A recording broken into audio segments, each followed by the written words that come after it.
active. Hi guys, Blake here. Today we're going to be going into nullsec. We're going to be taking an Imicus and we're going to be scanning down some data and relic sites.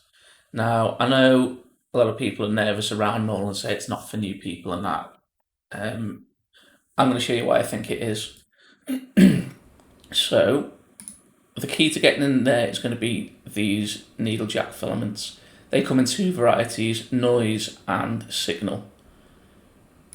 The noise filaments will take you into a quiet area of nullsec space, whereas the signal ones will take you where there's loads of people. So obviously we want the null, because the thing with nullsec is most of it's empty.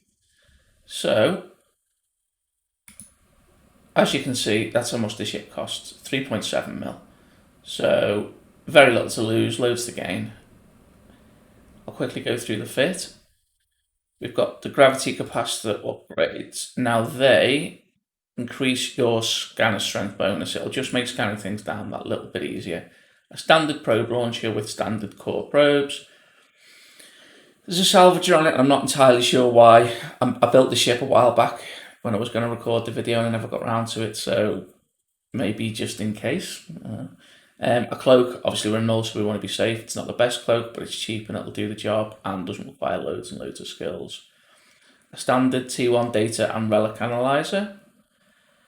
A cargo scanner. I'm up and down on this. You should really bring it, but I'll talk about the video why I don't personally like them. Micro warp drive, just get us to the things quicker. And then all this is just basically so we can align quicker and something just to give our cap a little bit of help. So yeah, the plan is we're going to leave the station. I'm going to activate the needle jack. We're going to jump into null. We're going to see what we can get. As I say, like, this is ideal for newer players. There's far better ships you could take, but this is a great starting off point. So, in fact, just let me quickly show you why we've picked this. Each race is going to have basically an exploration frigate. So in this case, every level you get 7.5% bonus to core and combat probe scanner strength, and a +5 bonus to your relic and data analyzer. It's basically just extra health while you're running the mini game, which is the scanning. So I will leave it there, I think, guys, and I will join you when we're on our way to null. Okay, guys, like I said, we're going to be using a needlejack filament to get into null. So the first thing you're going to have to do is form a fleet. You don't need anyone with you, just form a fleet by yourself. Otherwise it won't let you use the filament for some strange reason. Once we get into null, first thing we want to see is a nice empty system. If there's people in the system, we're just going to get safe somewhere and we can make a call from there. Easiest way to check, just click on your local tab and there we go, we see we've got a nice empty system, so that's all good. We'll now open up our probe scanner, drop our probes. Now we're just going to warp off somewhere, random moon or something. Really, you should actually be creating a safe, to be honest, but I'm being a little bit lazy.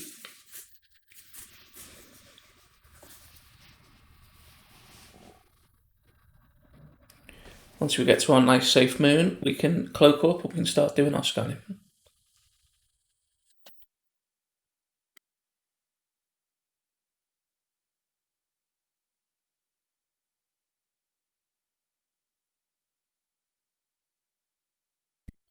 Right, our cloak's on. I know the system's empty, but just keep it on anyway. It never hurts. I'm not going to go into loads of details about how to scan. We'll do it in a separate video, but the gist of it is you're going to see these cosmic signatures. They're all going to show it at 0%. We're going to launch our probes. You've got different formation options. I always just use the pinpoint. It's the one on the furthest left. Center on the object. Drag your probes out till they're just slightly bigger than the red circle surrounding it. Now, again, I just click on the bar, so it's normally 8 AU, but if you need to, you can always go bigger. You'll click scan, and you'll see the signal strength increases. And then you just rinse, repeat. All you're going to do is keep just dropping the probe size, and fingers crossed, you'll finally scan it down. Some of these sites are harder to scan down than others, and depending on your skills and your equipment, you may be in a situation where you just can't scan them. Obviously for this video we're trying to keep it as cheap as possible. Even just stepping up to the sister probes will make it a lot easier and a lot quicker. But if you don't have a lot of money, you're new to the game, you're really nervous about Null, this is a good place to start and getting a bit comfortable. So luckily we've already found one relic site. What we'll do, we'll scan it down and then we'll move on to the others. Now you've got two choices. You can carry on scanning while you're actually on the site, but particularly while doing Null, I just prefer just to scan everything down first and then I can concentrate on other bits. We'll just speed through this now, I think, and then when we jump into the site, we'll take it from there.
Okay, so we're going to jump in on our first site.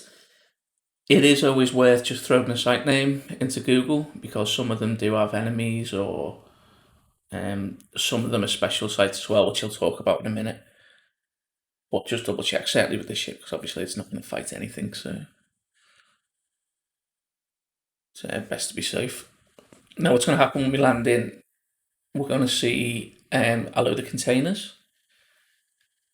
What we'll do is we need to approach those containers and then we'll either use a relic or a data scanner, depending on whether it's a relic or a data site. Basically that takes you into, it's almost like a Minesweeper style game, just with a few variations on it. Full disclosure, I'm not particularly good at this, I don't do it very often. But I can tell you sort of what to do and the principles behind it, and then it'll just be a case of practicing. Now, as you can see there, we've got the cargo scanner. You can use that and it'll tell you what's in the containers. Some of these containers will have nothing in, or like one piece of carbon or something silly. It's not worth your time doing them. Now, obviously everyone's time is different depending on how much money you've got, but if you scan them, it can give you an idea then of if you want to spend the time doing it or not. Also, if you scan them all, you can start at the highest value one, and then if you do need to leave because someone turns up, you've got the best loot already. The only downside of it is you only get 2 attempts when you do these, and then the container explodes. Now, it doesn't do you any damage, but you'll lose what's inside it. That can be really frustrating if you've just scanned it and found out, there's millions and millions worth of loot in there, and you just watch it explode. So that's your call. Like, you're probably better bringing one, but it's something to consider. Some people, me included, quite often just don't want to know. I'll just run it and see what happens. So this brings us into the game. You basically, what you can do, you're going to click on a node and it's going to give you a number or some sort of icon, be it something that's going to help you or an enemy. In those circles, when you click them, you'll see a number, 1, 2, 3, 4, 5. What that's saying is how many nodes away something is, or something good is rather. So if it says 1, you're very close. If it says 5, you're going completely the wrong way. If you fail, you get to come back in and have another go, which is good, but you only get 2. Now, some of the different things you'll pick up, that positive buff thing I just picked up, that will attack something for free twice. So as you go through, let's just wait till we find one. That's another one. You'll find different defense systems. They're effectively enemies. There's one there. On the top is its health, and on the bottom is the amount of damage it will do to you. So if you click that, you're going to take 40 damage every time. You can use some of these pickups to try and mitigate some of that. So those, I don't know what to call them, pointy looking things will just attack twice. This doesn't function in real time, however, so you will have to click on another node to cycle through it. You can also pick up, I believe that's a rock kernel there, so that will halve the health of anything you're hitting. And there's also a shield, which just basically nullifies 2 attacks from the enemy. Now, we've already scanned this, so we know what's in it. I believe it was about 1.9 mil, something like that. We'll go and scoop it up, and then we'll move to the next one. 1.5 there. Another thing to note when you're approaching it, just watch that you don't bounce off it. It's why we brought the micro warp, so you can get there quickly, but don't get there too quickly, because first of all, bouncing off it just slows you down. But if you get there and you've started the hack and then you pull out of range, that counts as an attempt. So get up there, get completely stationary, and then start the hack. Once again, always keeping your eye on local. Again, we know it's empty, and if I'm honest, an awful lot of nullsec is. What you tend to find is there's core systems that everyone congregates in and they'll hold, and the rest's just empty. So I think there's so much money to be made by going into nullsec. So we'll run through another one again. Again, I'm not really following these properly. You should be doing them quicker, but you should be paying more attention to the numbers as well. Like that one said, there was nothing within 4, so we should never have been following that way. This enemy is terrible. What it does is every turn it buffs the health of any other enemies that are on the board, so you have to kill them straight away, basically. And I've got 2 in a row. But again, if you lose one attempt, there's no drama. You do get 2 tries, so there's not too much to worry about. Now, loot-wise, these are all over the place. There can be nothing in it, all of them, or you can make, depending on the site, you can make hundreds of million, if not billions. So it's fun. It's different. It's obviously not everyone's cup of tea, but that's down to yourself. I definitely think it's worth having a go. The only other challenge with this, now I don't know if you've seen the other video I did where we took a Vexer into nullsec. If you got the Vexer home, it was nice, but it wasn't necessary because you were making your money from bounties. This side, you're bringing loot home with you, so there is that extra pressure to make it back. The way we're going to get back, we're going to scan down wormholes, and then we're going to travel just try and get ourselves back to high sec. Although I said a lot of Null is empty, what you tend to find is the gateways in and out are heavily camped. So it's not ideal trying to travel out that way. If for whatever reason you came in here and this was a really busy system, go and hide, let your timer cool off, and you can just activate another needlejack filament. Downside of this is they do take 15 minutes to cool down, but while you're like this, there's almost 0 risk to yourself. You're going to be vulnerable when you're passing through gates, so it's up to you if you think it's worth the risk.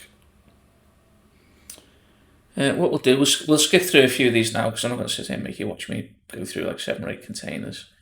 And then we'll come back and have a chat once we've finished the sites in this system.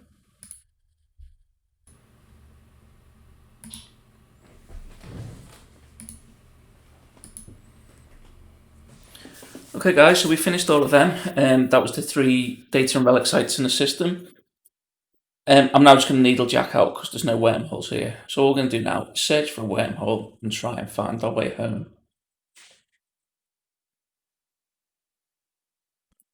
Now this can be a little hit and miss. You'll feel it here because you're using cheap probes and stuff, because it does take a little longer to scan things down. Sometimes you can be lucky the first wormhole you find takes you straight to high sec, or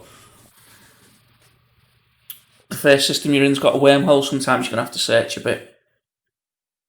If you're in a system without a wormhole, you can either wait for your cooldown timer before you can activate another needlejack, or you can chance jumping through the gate. If you're going to do that, I suggest you open up your map and just double check that there's no people in this adjacent system.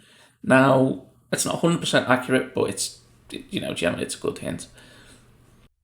Okay, so we scanned down our first wormhole. Didn't take too long to find.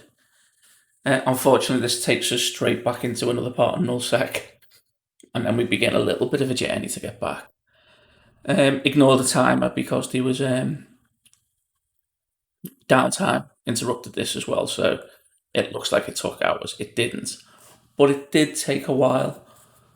Okay, and due to the power of editing, you guys are going to have to watch me scan down 27 signatures and everything else.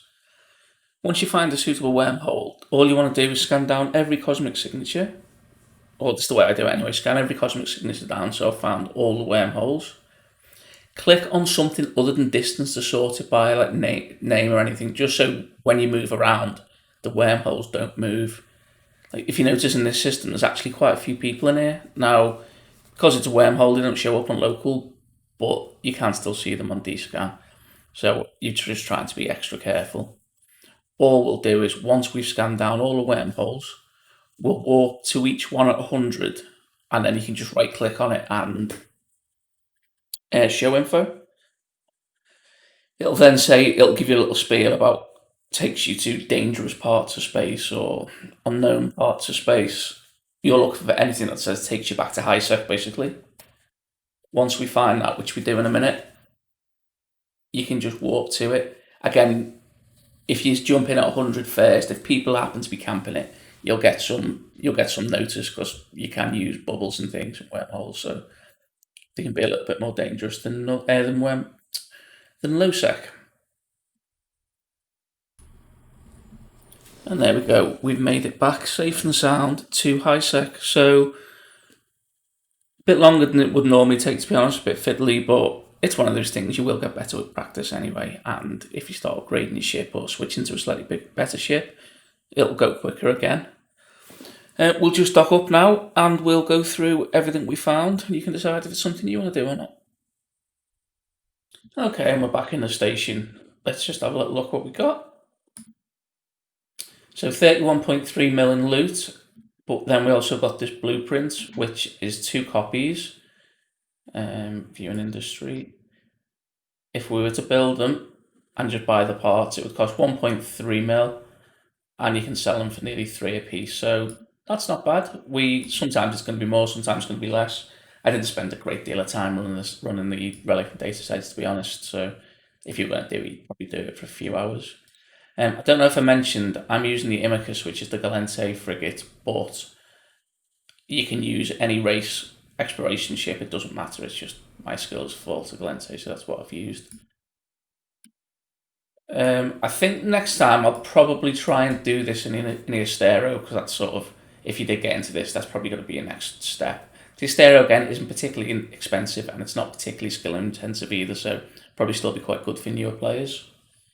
If you're interested in any other ways to make money in Null, I'll link another video there where we take a Vexer into nullsec, do some bits. Other than that, guys, thanks very much for watching. If you liked it, please do like, comment, subscribe, all that good stuff, and I'll see you again.